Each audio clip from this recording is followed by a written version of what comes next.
बोलो सियावर रामचंद्र भगवान की, सियावर रामचंद्र भगवान की, माता जानकी की,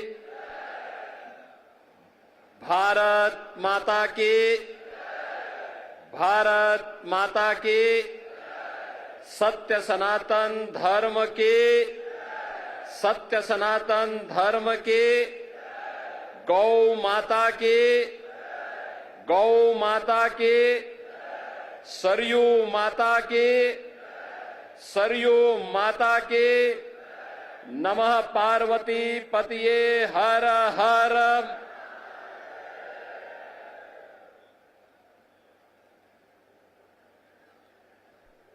अवध तहां जहां राम निवासो तहां ही दिवस जहां भानु प्रकाशो, जो पे सिय राम बन जाही, अवध तुम्हार काज कुछ नाही।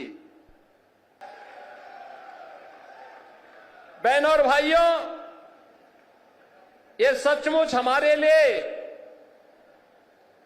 अत्यंत आह्लादित करने वाला क्षण है। याद करिए, आज से 8 वर्ष पूर्व ये 8वां संस्करण है दीपोत्सव का, और प्रथम संस्करण में जब हम लोग आए थे, राम कथा मंडप भी छोटा था, भीड़ में उत्साह था, लेकिन एक ही स्वर गूंजता था, और वह स्वर एक ही गूंज रहा था, एक ही नारा लग रहा था। वह नारा था, चाहे वह संतों की ओर से, चाहे वह भक्तों की ओर से, एक ही नारा था कि योगी जी एक काम करो, मंदिर का निर्माण करो। एक ही स्वर गूंज रहा था, और मैंने उनको उस समय कहा था, विश्वास करिए, विश्वास करिए, ये जो दीप आपके द्वारा जलाए जाएंगे केवल दीप नहीं है, ये सनातन धर्म का विश्वास है। प्रभु राम की कृपा अवश्य बरसेगी। 500 वर्षों के बाद वे अपने धराधाम पर अपने काज को प्रारंभ करने के लिए अवश्य कृपा बरसाएंगे। आप कार्य करिए, कृपा भगवान की अपने आप बरसने वाली है, और हम सब आभारी हैं प्रधानमंत्री मोदी जी के, जिनकी दूरदर्शी सोच के कारण 5 अगस्त 2020 को जब दुनिया कोरोना महामारी के सामने पस्त थी, तब भारत के यशस्वी प्रधानमंत्री अयोध्या धाम में आकर के अपनी विरासत के प्रति कृतज्ञता का भाव व्यक्त करने के लिए अयोध्या आकर के उन्होंने राम मंदिर की आधारशिला का कार्यक्रम अपने कर कमलों से संपन्न किया था। और यह वर्ष अयोध्या के लिए अद्भुत है, अनुपम है, अलौकिक है, अद्वितीय है। जब इस वर्ष 22 जनवरी 2024 को अयोध्या धाम में 500 वर्षों का इंतजार समाप्त करके, 500 वर्षों का इंतजार समाप्त करके एक बार फिर से रामलला अपने धाम में, अपनी जन्मभूमि में विराजमान होकर के दुनिया के अंदर पीड़ित और प्रताड़ित लोगों को संदेश दे गए हैं कि कभी भी अपने पथ से विचलित मत होइए, संघर्ष का रास्ता अपनाइए, सफलता जरूर प्राप्त करेगी, सफलता जरूर प्राप्त होगी। यह अवसर है हमारे पास उन सभी आत्माओं को स्मरण करने का, जिनका पूरा जीवन राम जन्मभूमि आंदोलन के लिए, प्रभु राम की कृपा का प्रसाद प्राप्त करने के लिए समर्पित था।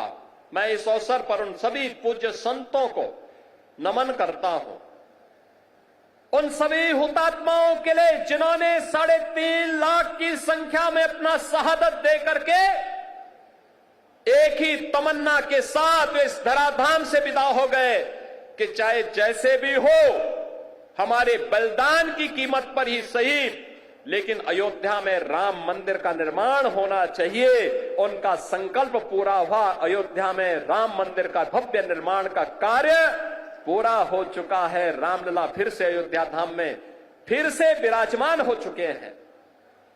लेकिन रामलला के विराजमान होने के बाद इस दीपोत्सव का पहला अवसर है। इससे पहले हम लोग बोलते थे और जो कहा सो करके दिखाया भी था। बहनों और भाइयों, ये डबल इंजन की सरकार जो बोलती है वो करके दिखाती है। अकेले अयोध्या धाम के विकास के लिए, जिस अयोध्या में 2017 के पहले बिजली नहीं मिलती थी, यहां की सड़कों की स्थिति, यहां के घाटों की स्थिति, यहां के मठ और मंदिरों की स्थिति, और जिन लोगों ने राम को ही उपेक्षित कर दिया था और जिन लोगों ने भगवान राम के अस्तित्व पर ही प्रश्न खड़ा किए थे, वे केवल भगवान राम के ही अस्तित्व पर प्रश्न नहीं खड़ा कर रहे थे, वे सनातन धर्म के अस्तित्व पर प्रश्न खड़ा करते थे। वे आपके अस्तित्व पर खड़ा करते थे प्रश्न, वे आपकी विरासत पर प्रश्न खड़ा करते थे। लेकिन कितना सदा सहता है हमारी, सदा सहता ही समझो, लेकिन आपकी सदा सहता विरोधी को कायरता नजर नहीं आनी चाहिए। और इसीलिए मैं कहने के लिए आया हूं आपसे आज, आपने 2017 के बाद जो भी कहा वह अयोध्या के अंदर हो करके रहा है। हम लोगों ने कहा था कि आपने कहा था 17 में कहा था, इसी मंच पर उस समय कहा था, पूज्य संतों की उपस्थिति में कहा था कि योगी जी एक काम करो, मंदिर का निर्माण करो। बहनों और भाइयों, मंदिर का निर्माण तो हो गया है, रामलला भी विराजमान हो गए। इसी मंच से मैंने और मेरे सहयोगियों ने भी और आदरणीय प्रधानमंत्री जी ने भी आपको कहा था, अयोध्या को दुनिया की सुंदरतम नगरी बनाएंगे। आज अयोध्या चमक रही है, दुनिया अयोध्या की ओर आ रही है। 31,000 करोड़ रुपए की लागत की परियोजनाएं या तो पूरी हो गई है या जिन पे कार्य युद्ध स्तर पर चल रहा है। और बहनों और भाइयों, इससे भी आगे जाकर के भी इस पे कार्य होने हैं। ये तो एक शुरुआत है, शुरुआत। अयोध्या एक शुरुआत है सनातन धर्म के लिए। विरासत और विकास के प्रधानमंत्री मोदी जी के विजन को जमीनी धरातल पर उतारने के लिए, उस अभियान को वैश्विक मंच तक ले जाने के लिए आज काशी हमारी चमक रही है। भव्य और दिव्य काशी के दर्शन दुनिया कर रही है। आज हमारा अयोध्या धाम जो भी आता है, मैंने 22 जनवरी को दृश्य देखा है, 23 जनवरी को मैंने वह दृश्य देखा है, जब देश भर से आए हुए श्रद्धालु अयोध्या में भगवान राम के मंदिर का दर्शन करते थे। उनके आंखों में खुशी के आंसू थे। कोई पिलर को पकड़ करके आंसू बहाता था और कोई जमीन पे लेट करके भगवान को भी दंडवत करता था। उनके सामने शीश नवाता था, लेकिन अपने अश्रु बहा करके खुशियों को भी उजागर करता था। बहनों और भाइयों, वह सभी दृश्य मैंने अपनी आंखों के सामने अयोध्या के अंदर देखे हैं। और मैंने उन लोगों के भी काले कारनामे देखे हैं जिन्होंने राम भक्तों के लहू से अयोध्या को और सरयू मैया को लहूलुहान किया था। वह दृश्य भी हम लोगों ने अयोध्या के अंदर देखा है। और इसीलिए मैं आपको एहसास कराने के लिए आया हूं आज। हमने जो कहा, ये डबल इंजन की सरकार ने जो कहा था, वह तो करके दिखा दिया। अब अयोध्या की बारी है। अयोध्या को फिर से अपने आप को साबित करने की बारी है। और याद रखना, ये मां सीता की अग्नि परीक्षा बार बार नहीं होनी चाहिए। हमें इस अभिशाप से निकलना ही होगा। अयोध्या को भव्य और दिव्य रूप देना ही होगा। इसके लिए अयोध्यावासियों को एक बार फिर से आगे आना होगा और इसी के लिए आज हम आपको एहसास कराने के लिए आए हैं। ये जो कार्यक्रम इतनी भव्य रूप में यहां पर आयोजित हो रहे हैं, ये जो स्वरूप है अयोध्या का, ये बदलावा स्वरूप आज दुनिया को अपनी ओर आकर्षित कर रहा है। कोई सोचता था अयोध्या में 4 लेन की सड़कें होंगी, धर्म पथ के नाम पर होंगी, राम पथ के नाम पर होंगी, भक्ति पथ के नाम पर होंगी, जन्मभूमि पथ के नाम पर होंगी। कोई जानता था इतने फ्लाईओवर अयोध्या के अंदर बनेंगे? कोई कभी कल्पना करता था कि अयोध्या जहां 4 घंटे 5 घंटे बिजली नहीं मिलती थी, जो लोग आपको बिजली के लिए तरसाते थे, सड़ी हुई गर्मी में तरसने के लिए छोड़ देते थे, वे भी आज राम की दुहाई दे रहे हैं। जो लोग राम जी की पेड़ी में सड़े हुए जल में आपको स्नान करने के लिए मजबूर कर देते थे, वे भी आज अयोध्या आकर के अपना ताल ठोकना चाहते हैं। लेकिन हम लोगों ने तो राम जी की पेड़ी को ऐसा बना दिया, एक तरफ से आज पानी आता है और दूसरी ओर निकल जाता है। ऐसे लगता है जैसे हरिद्वार की राम जी की पेड़ी आज हर जी की पेड़ी बनकर के यहां के भक्तों को तार रही हो। आज अयोध्या को देश की पहली सोलर सिटी बना दिया गया है। और याद करिए, हजारों वर्ष पहले भगवान राम पुष्पक विमान से अयोध्या आए थे और तब से अयोध्या में फिर से विमान नहीं उतर पाया था। बहन और भाइयों, मोदी जी की कृपा से अयोध्या इस अभिशाप से मुक्त हुआ। अयोध्या में इंटरनेशनल एयरपोर्ट बना, पूरे देश की कनेक्टिविटी अयोध्या के साथ जुड़ी। जिन लोगों को कार्य नहीं करना था, पहले राम के अस्तित्व पर प्रश्न खड़ा करते थे, उससे पहले राम भक्तों पर गोली चलाते थे, जब एयरपोर्ट का निर्माण कार्य प्रारंभ हुआ तो उन्होंने कहना प्रारंभ कर दिया कि साहब ये किसानों का शोषण हो रहा है। जब यहां पर मंदिर, यहां सड़क के चौड़ीकरण का कार्य प्रारंभ हुआ, उन्होंने कहा साहब व्यापारियों का शोषण हो रहा है। मुझे बताओ, अगर हम 4 लेन की सड़क नहीं बनाते, 4 लेन की सड़कें यहां की नहीं बनती, तो जो लाखों श्रद्धालु आ रहा है, क्या यह अयोध्या में सुरक्षित यात्रा कर पाता, यहां दर्शन कर पाता? क्या अयोध्या में इतना इंफ्रास्ट्रक्चर आजादी के बाद जिन लोगों ने प्रदेश में और देश में शासन किया, उन्होंने क्या इस प्रकार का इंफ्रास्ट्रक्चर दिया था क्या कि यहां पर लाखों श्रद्धालु आकर के दर्शन कर पाता? एवरेज 1 लाख श्रद्धालु वर्तमान में है और पीक सीजन में यह 5 लाख और कभी कभी 35 लाख तक पहुंचता है। बहनों और भाइयों, यह जो कार्य हुआ है, जिन लोगों को नहीं करना था वे प्रश्न पहले खड़ा करते थे, आपके अस्तित्व के लिए राम भक्तों पर गोलियां चलाते थे।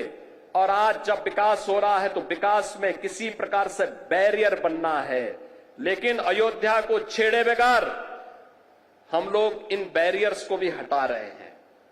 ये बैरियर भी हट रहे हैं, ऐसे ही हट रहे हैं जैसे उत्तर प्रदेश को माफिया से मुक्त करके उत्तर प्रदेश को एक सुरक्षित प्रदेश बनाया गया है। सनातन धर्म के बैरियर को भी, सनातन धर्म के मार्ग के बैरियर भी हटाने हैं। जो लोग सनातन धर्म पर बार बार प्रश्न खड़ा करते हैं, उनको मैं बोलना चाहता हूं, सनातन धर्म ने कभी किसी का अहित नहीं किया, किसी का अहित नहीं किया, सबको गले से लगाया। दुनिया की कोई ऐसी जाति, कोई ऐसा मत, संप्रदाय, सेक्ट नहीं जिसकी विपत्ति के समय सनातन धर्मावलंबियों ने उन्हें शरण दे करके फलने फूलने आगे बढ़ने का अवसर न दिया हो।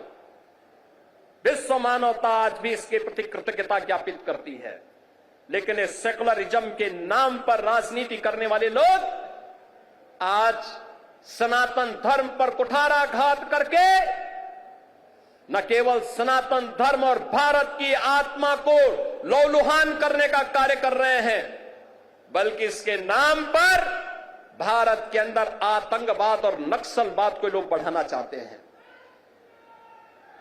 क्या नक्सलवाद और आतंकवाद को हम बढ़ावा देना देंगे? फिर भगवान राम के 14 वर्षों के वनवास का परिणाम क्या है? और फिर बजरंगबली का मतलब क्या है? राम काज कीने बिनु मोहि कहां विश्राम। और हम लोग भी विश्राम नहीं लेने वाले हैं तब तक जब तक कि सनातन धर्म के मार्ग में जितने भी रोड़े हैं, जब तक इनको नामो निशान इनको समाप्त न कर दिया जाए। जो भी मानवता के मार्ग में, विकास के मार्ग में बैरियर बनेगा, उसकी वही दुर्गति होनी है जो उत्तर प्रदेश के माफियाओं की हुई है। और बहनों और भाइयों, अब अयोध्या से मैं यही कहना चाहता हूं, यह अवसर है हम सब के लिए। अवधपुरी तो आज खुश है, अवधपुरी को उल्लास और उमंग के साथ जुड़ने की आवश्यकता है। और आज का दिन तो दीपोत्सव तो अयोध्या की देन है।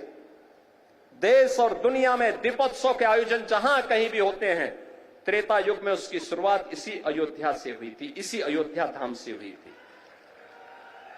उसी स्मृति को जीवंत बनाए रखने के लिए हम लोगों ने इस कार्यक्रम को आगे बढ़ाया है।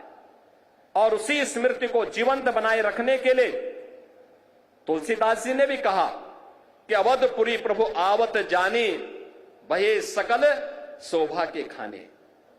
यानी आज प्रभु आए हैं और यहां पर तो 22 जनवरी 2024 को प्रधानमंत्री मोदी जी के कर कमलों से जब रामलला का विराजमान हुआ था, अयोध्या धाम उसी प्रकार से जगमगा रहा था। और अयोध्या धाम ही नहीं, दुनिया के अंदर जहां कहीं भी सनातन धर्मावलंबी था, वह सर्वत्र इसकी प्रशंसा हो रही थी, हर्षोल्लास के गान हो रहे थे, सर्वत्र लोग नतमस्तक थे इस बात को लेकर के कि वास्तव में भारत ने अपने लोकतंत्र की ताकत का एहसास दुनिया को कराया है। न्यायपालिका का फैसला, एक मजबूत सरकार कैसे उसको मजबूत तरीके के साथ शांतिपूर्ण और सौहार्दपूर्ण तरीके से जमीनी धरातल पर उतारती है, अयोध्या में राम मंदिर का निर्माण और रामलला का विराजमान होना इसका एक अप्रतिम उदाहरण है। और इसलिए यह कार्य यहां पे हो चुका है क्योंकि प्रभु ने स्वयं कहा है। अयोध्या के बारे में तो भगवान राम ने स्वयं कहा है कि यद्यपि सब वैकुंठ बखाना, वेद पुराण विदित जुग जाना, अवधपुरी सम प्रिय नहीं सोहू, यह प्रसंग जानहि को। यानी उन्होंने कहा है कि यद्यपि सबने वैकुंठ की बहुत बड़ाई की है, यह वेद पुराणों में प्रसिद्ध भी है और दुनिया भी इसको जानती है, परंतु अवधपुरी के समान मुझे वह भी प्रिय नहीं, यह बात बिरले ही जानते हैं। क्योंकि जन्म भूमि मम पुरी सुहावनी, उत्तर दिशि बह सरजू पावनी। क्योंकि यह सुहावनी पुरी मेरी जन्म भूमि है। आप याद करिए, यह रामायण कहता है, यह हमारा रामचरितमानस कहता है, लेकिन जो लोग राम के अस्तित्व पर प्रश्न खड़ा करते थे, इन जन्मांतों को कभी ये दिखाई नहीं दे रहा था। ये राम के अस्तित्व पर प्रश्न खड़ा करते थे, कहते थे कि क्या अयोध्या में ही राम ने जन्म लिया है। ये प्रश्न खड़ा करते थे। ये प्रश्न केवल राम के लिए नहीं था, इस सनातन धर्म के लिए था, आपके लिए था, आपकी विरासत के लिए था, आपके पूर्वजों के लिए था। और तब भी हम मौन बने रहे। अति प्रिय मोही यहां के वासी, मम धामदा पुरी सुख राशि। बहनों और भाइयों, अब तो रामलला विराजमान हो चुके हैं और मैं आप सबसे आह्वान करूंगा, अब अवसर है। मोदी जी ने 2014 में देश के अंदर प्रभु राम के राम राज्य के अनुसार देश की शासन व्यवस्था का संचालन करना प्रारंभ कर दिया है। आपने देखा होगा, कल ही प्रधानमंत्री मोदी जी ने 70 वर्ष से ऊपर के प्रत्येक बुजुर्ग के लिए 5 लाख रुपए की आयुष्मान भारत की स्वास्थ्य बीमा की व्यवस्था को भी जारी किया है। यानी सबको स्वस्थ रखने के लिए मुफ्त में 5 लाख का एक कार्ड हर 70 वर्ष से ऊपर के बुजुर्ग को प्राप्त हो जाएगा। वे कहीं भी पैनल हॉस्पिटल में जाकर के अपना उपचार करा सकता है। आप अनुमान करिए कि 2014 के बाद से कितना परिवर्तन हुआ। 4 करोड़ गरीबों के मकान बन गए, 12 करोड़ गरीबों के घर में शौचालय बन गए, 10 करोड़ गरीबों के घर में एक एक रसोई गैस का सिलेंडर मिल गया, 50 करोड़ लोगों को प्रतिवर्ष 5 लाख रुपए का स्वास्थ्य बीमा का कवर मिल रहा है, 80 करोड़ लोग कोरोना कालखंड में फ्री में राशन की सुविधा का लाभ जो प्रदान हुआ था वह आज भी जारी है। आज भी फ्री में राशन सबको बिना भेदभाव के मिल रहा है। कोई भेदभाव तो मोदी जी के स्तर पर नहीं हुआ, न जाति के नाम पर, न मत के नाम पर, न मजहब के नाम पर, न क्षेत्र के नाम पर, न भाषा के नाम पर। कोई भेदभाव किसी के साथ नहीं हुआ। सबका साथ, सबके विकास का यह भाव, ये वही भाव है जो हमारा रामचरितमानस भी कहता है। यानी भगवान राम के राजगद्दी पर बैठने के बाद क्या हुआ था?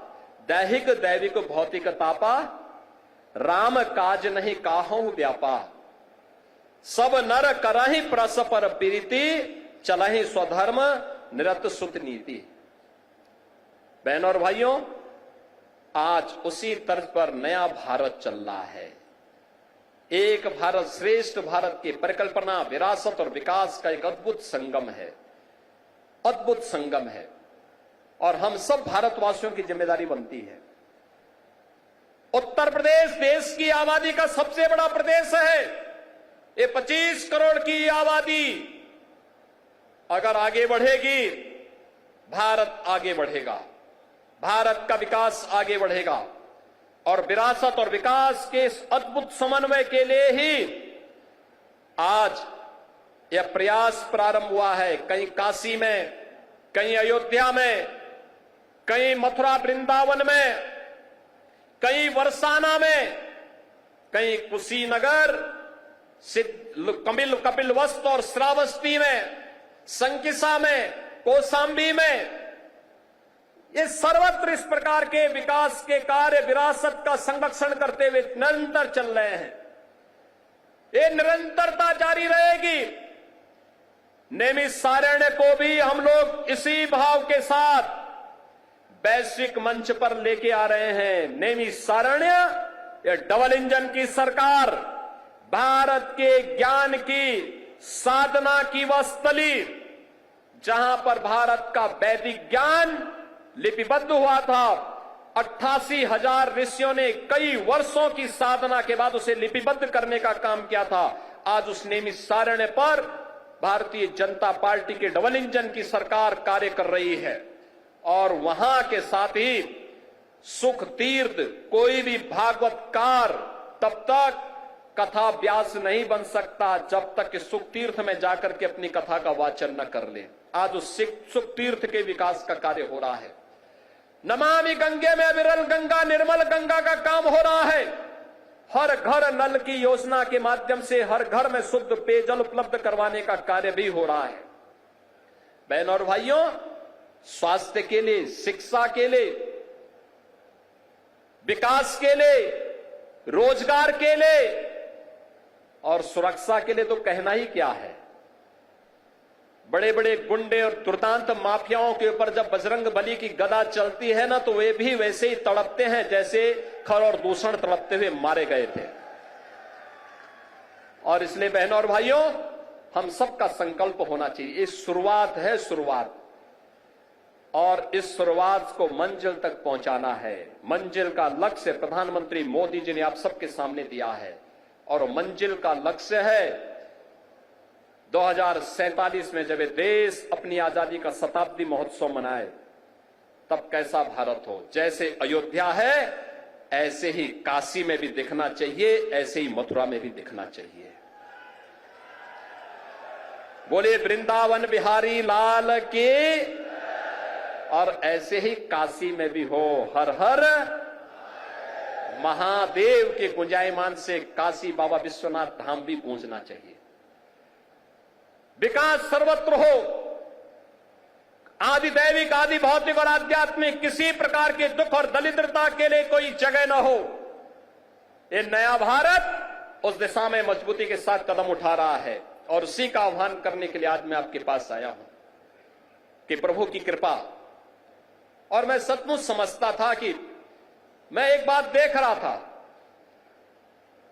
कि कैसे होगा।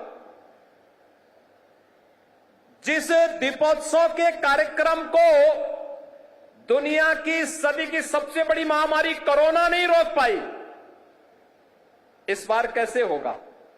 प्रभु ने अपनी लीला दिखाई, इस बार भी हम सब यहां पर उपस्थित हो गए। और इस बार तो श्रृंगवेरपुर में भी यह कार्यक्रम आयोजित होने जा रहा है। अभी यहां पे हमारे डिप्टी सीएम श्री केशव प्रसाद मौर्य जी भगवान राम को वहां रिसीव करके भरत मिलाप के कार्यक्रम में माल्यार्पण करके सीधे श्रृंगवेरपुर गए हैं। श्रृंगवेरपुर में भगवान राम और निषाद राज के मैत्री का मिलन का संगम स्थल। यहां का जो हमारा रेन बसेरा बन रहा है वह निषाद राज के ही नाम पर बन रहा है, बन करके तैयार हो चुका है। और एयरपोर्ट का नामकरण महर्षि वाल्मीकि के नाम पर हो चुका है। पहले ही महर्षि वाल्मीकि के प्रति कृतज्ञता ज्ञापित की गई। बहनों और भाइयों, 2025 का वर्ष हमारे लिए महत्वपूर्ण है। प्रयागराज में महाकुंभ का आयोजन होने जा रहा है। करोड़ों श्रद्धालु आएंगे, देश और दुनिया से आएंगे। उन करोड़ों श्रद्धालुओं के लिए अयोध्या धाम को आपको तैयार करना होगा। आतिथ्य का अद्भुत उदाहरण उत्तर प्रदेश वासियों को, देशवासियों को प्रस्तुत करना है। और आज उसी का आह्वान करने के लिए आया हूं। मैं आपको आश्वस्त करना चाहता हूं इस बात के लिए, विरासत और विकास का जो कार्यक्रम प्रधानमंत्री मोदी जी के नेतृत्व में प्रारंभ हुआ है, यह उत्तर प्रदेश में रुकने नहीं पाएगा, डिगने नहीं पाएगा। उत्तर प्रदेश के अंदर अपनी विरासत का संरक्षण करते हुए विकास की गंगा मां सरयू की कृपा से, प्रभु की कृपा से निरंतर आगे बढ़ती रहेगी। इस विश्वास के साथ जय हिंद, जय जय श्री राम, जय जय श्री राम।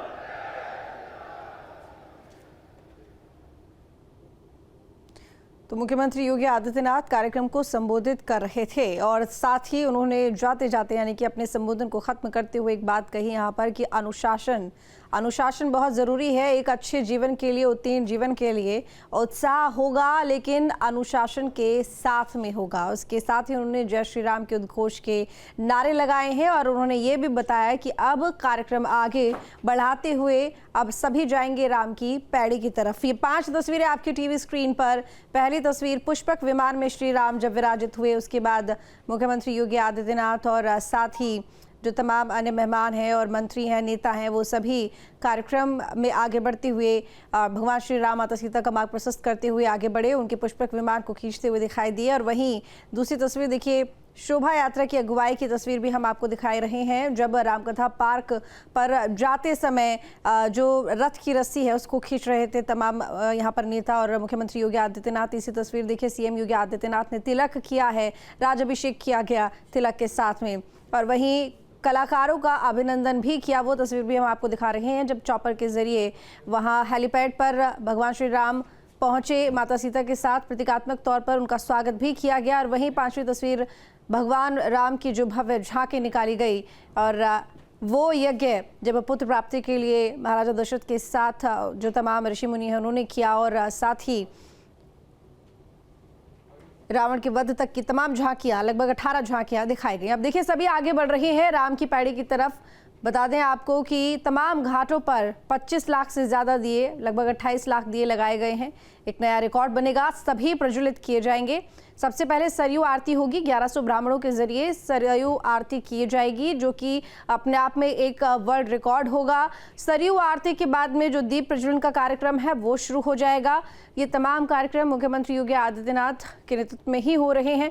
बता दें यहाँ पर कि मुख्यमंत्री योगी आदित्यनाथ जब से उत्तर प्रदेश में सत्ता की कमान संभाले हुए हैं तब से लगातार यहाँ अयोध्या में दीपोत्सव मनाया जा रहा है और दीपोत्सव के जरिए ही यहाँ पर दिवाली मनाई जाती है। और आज जो ये तस्वीर आप देख रहे हैं ये बहुत अलग और बहुत खास है। उसके पीछे बड़ी वजह ये है कि भगवान श्री राम मंदिर में स्थापित हैं, वहाँ अपने महल में विराजित हैं। तो आज भी एक नया वर्ल्ड रिकॉर्ड बनेगा। 28 लाख दिए जलाने का लक्ष्य है, लेकिन कम से कम 25 लाख दिए तो प्रज्वलित किए ही जाएंगे, लेकिन 28 लाख दिए बता दें आपको कि रखे गए हैं। कुछ ही मिनटों में दिए प्रज्वलित हो जाते हैं क्योंकि तमाम वॉलंटियर्स यहाँ पर 3-4 दिनों से मौजूद हैं और दिए लगा रहे हैं।